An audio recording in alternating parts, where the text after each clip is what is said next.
Hey there, amigos, and welcome back for a little bit more talking about the Springfield Armory Hellcat. Now, I did a review on this, and it was very positive. I really liked the gun a lot, but I was struggling to shoot this gun as good as I was able to shoot some other cheaper guns that I had, namely the Taurus GX4, which has... If you didn't watch my review on this, I did a two-part review on this gun, actually, where I compared it to a lot of other popular compact, subcompact, micro 9mm. So check that out if you hadn't. But in there, I talk about how surprising it was to me that I shot this gun as well as I did. It's a good shooting firearm. It's really easy to put on target, put a nice tight group together. It's got a pretty dang good trigger, and its function has been flawless for me. It feels good. It's not too heavy. It's not too light. It's a good size, which is almost exactly the same size as pretty much everything out there that's in this category. And it's just been a really solid shooter. But today, again, we're talking about the Springfield Hellcat. And I was having some problems with this, getting it to be as tightly grouped and being able to just handle the gun as well as I'd like to. I really, really like this firearm. It's a very high quality piece, and I was very impressed with many aspects of it.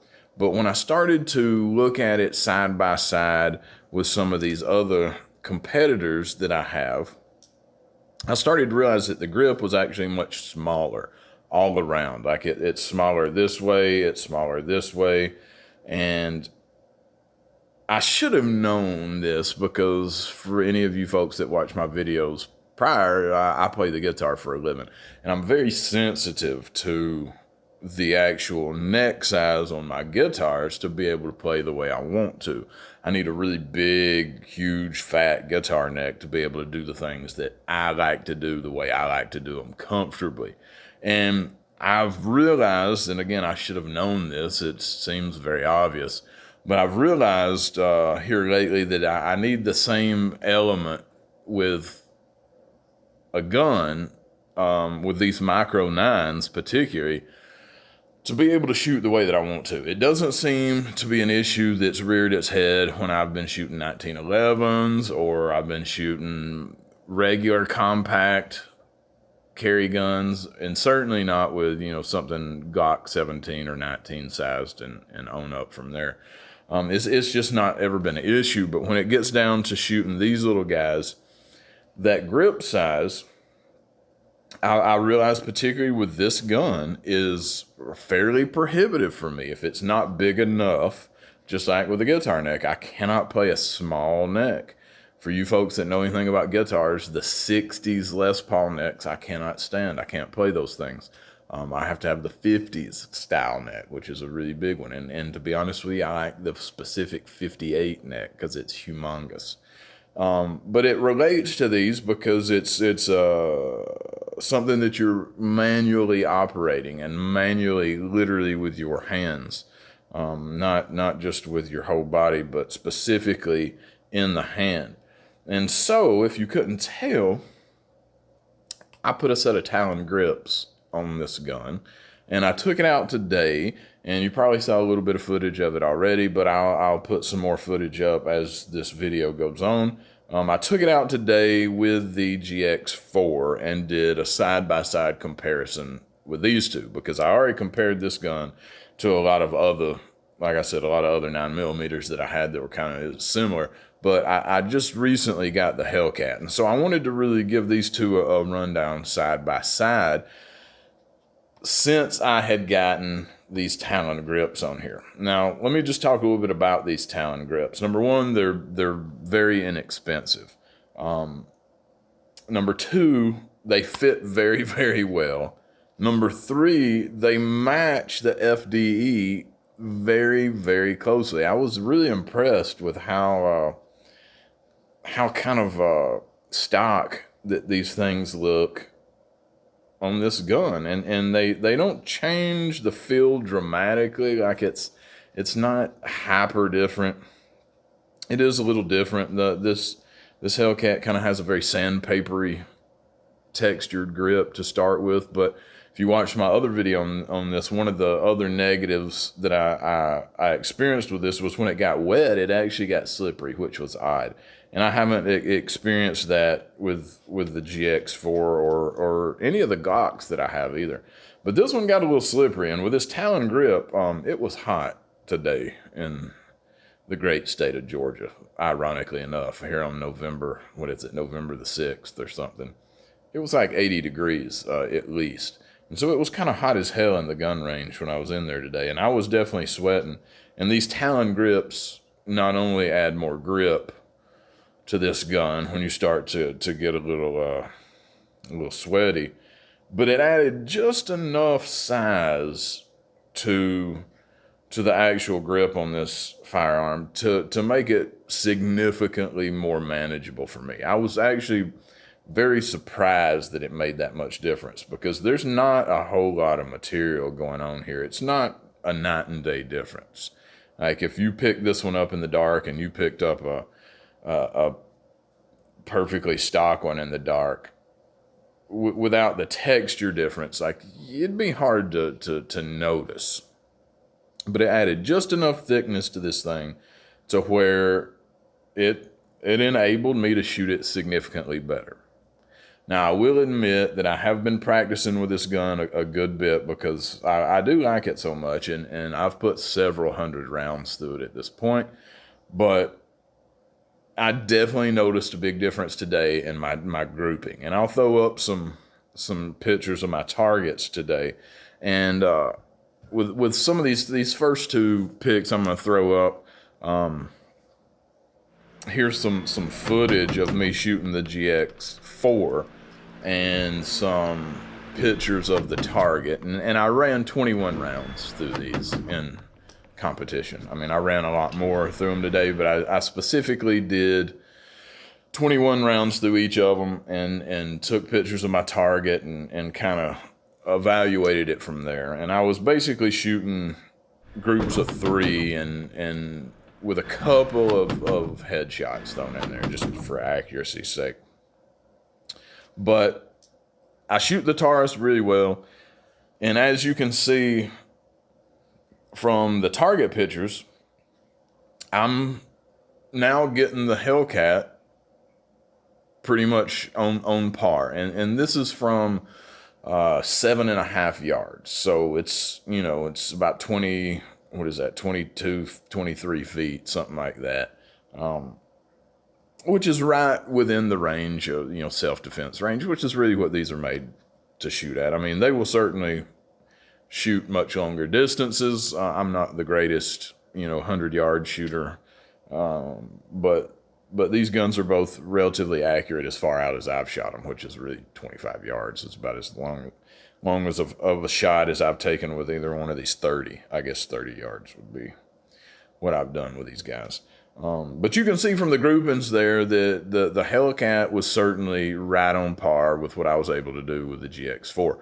Now, granted, I'm not sitting there, again, I don't take my time. You see from the footage that I've thrown up there, I'm using a shot timer. I'm trying to get groups of 3 or sometimes 4, sometimes 2, just depending on what, you know, my round count is in the clip at the time, on target as quickly as I can.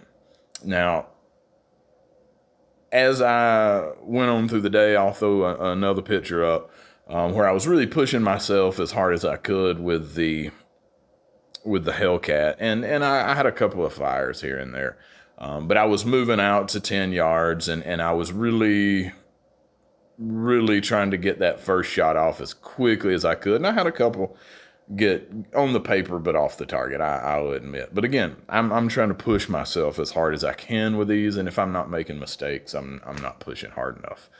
That's generally the way that things go with athletic endeavors, and I certainly believe in that with a lot of things. So you can see that the Hellcat was doing pretty good. I was able to put those headshots in there on that small circle up top pretty easily. I was able to group much tighter than I had been able to before. And again, some of it is just practice with the gun, but a lot of it really, I will chalk it up to this $21 sticker that I wrapped around this thing. It really did make a difference. I was very surprised. So if you hadn't checked out Talon grips, I'm sure you've heard of them. Anybody that's watched Hickok 45 videos has heard him ramble on forever about Talon grips. And I had never actually tried one before. I think I had seen them on another product, maybe something to, I don't even know what it was, but I've experienced these with outside of the firearms industry. It may have been something to do with a motorcycle or a bicycle or something. But this is the first Talon grip that I've put on a gun. And as you can see, if it'll focus in on it, I mean, it fits on there very nicely, and it's a good quality product. I was impressed. The packaging and the whole presentation of it and the whole execution of what they're doing is they're doing a good job. Now, what I realized after I really dug into it is that the GX4 grip is much longer this way. It's not much wider, but it's much longer this way. And I actually have been using the smaller back strap. And the Hellcat is just a much smaller grip from front to back, which is a little bit surprising. And I mean, you can see pretty clearly if you look at the bottom of the grips there, what's going on.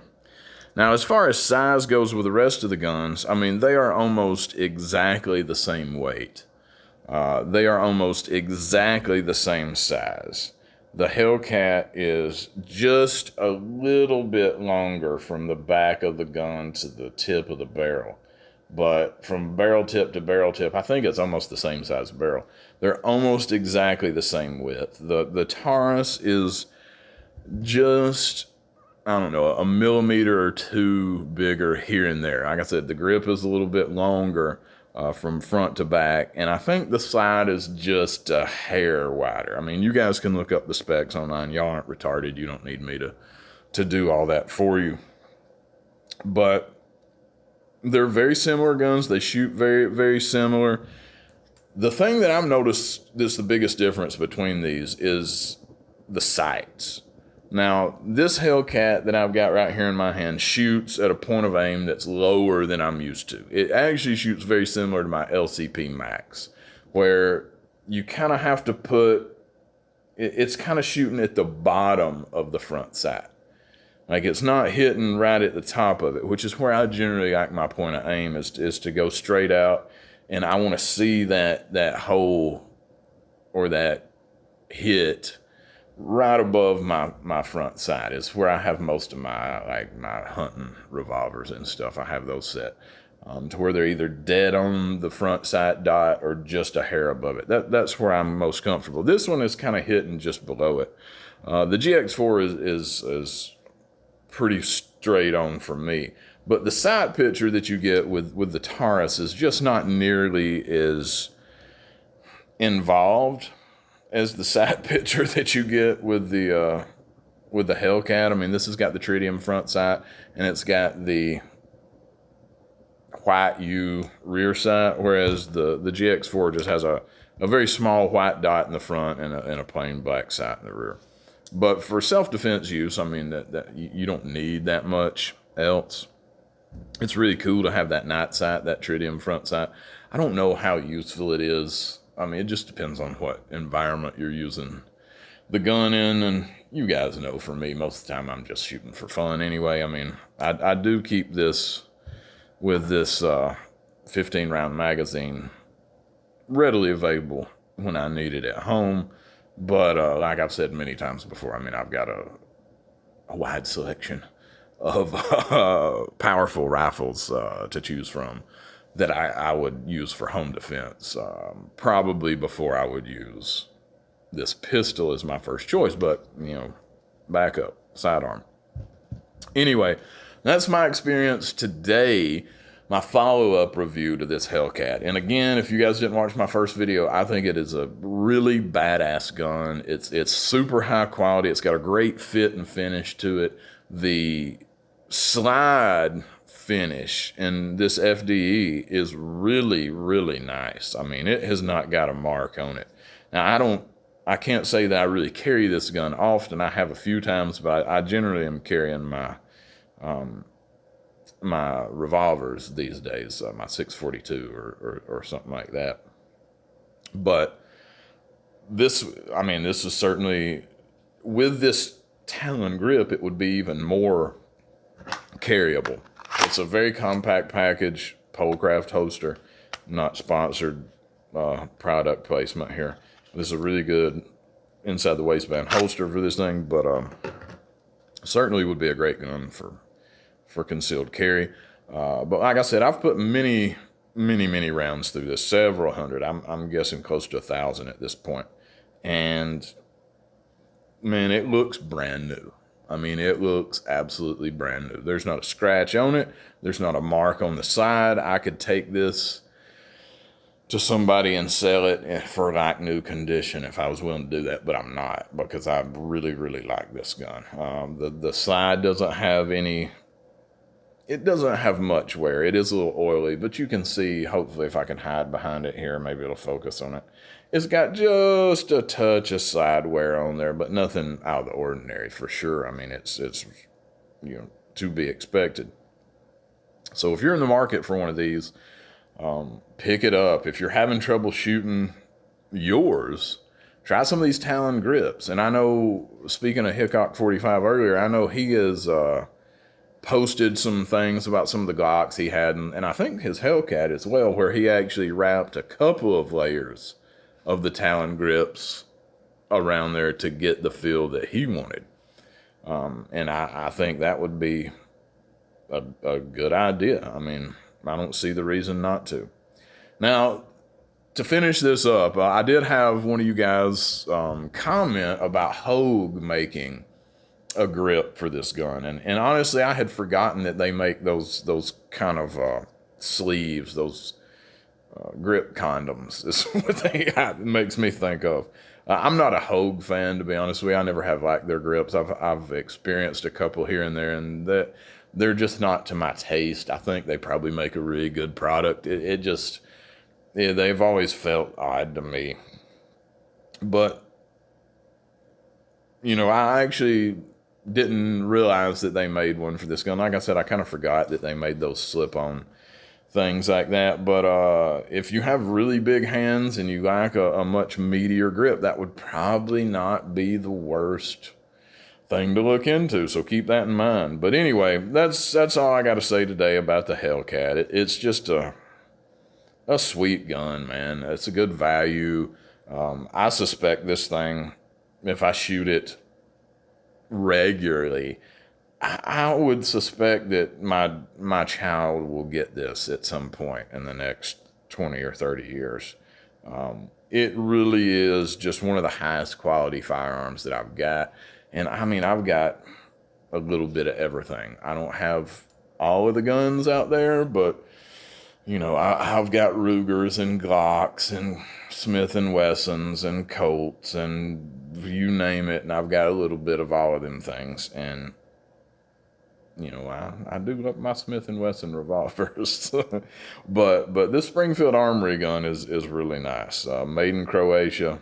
You know, it's I don't know much about Croatian made firearms, but this one right here is a pretty kick-ass piece. So thank you guys for tuning in. I really do appreciate it. Thanks for commenting. I always love to hear from you folks. If you got something to say, except for you magazine warriors, I couldn't care less what y'all want me to call things. I'm going to call them whatever the hell I want to, and you're going to deal with it. That's just the way it is. Let everybody be who they want to be. Stop being a Nazi about it. Honestly, I don't get any. I get the biggest kick out of that, of almost anything that goes on this channel. I think it's hilarious. But if you're thinking about the Taurus, man, you know, the Taurus is a damn good gun, and these have gotten cheaper and cheaper and cheaper. I think they're around $250.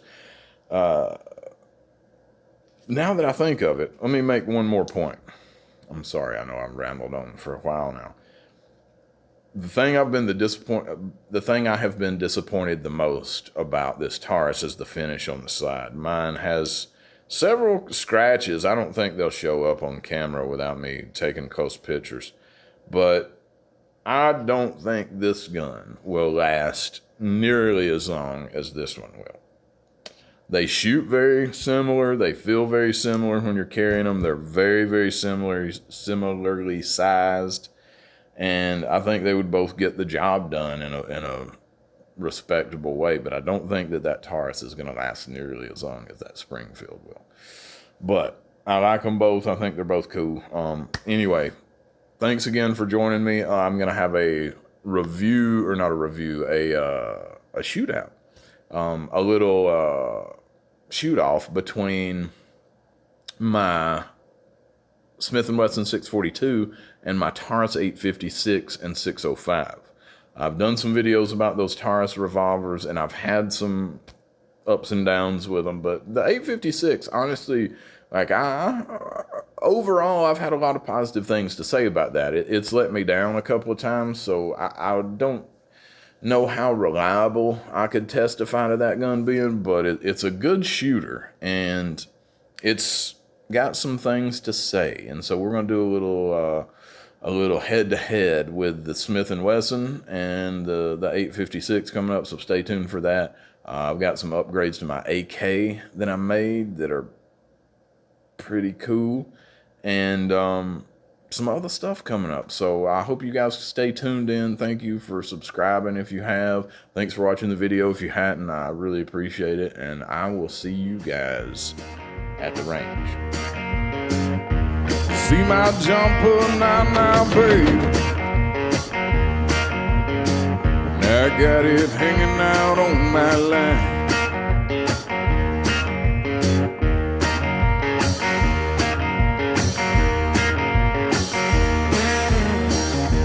See my jumper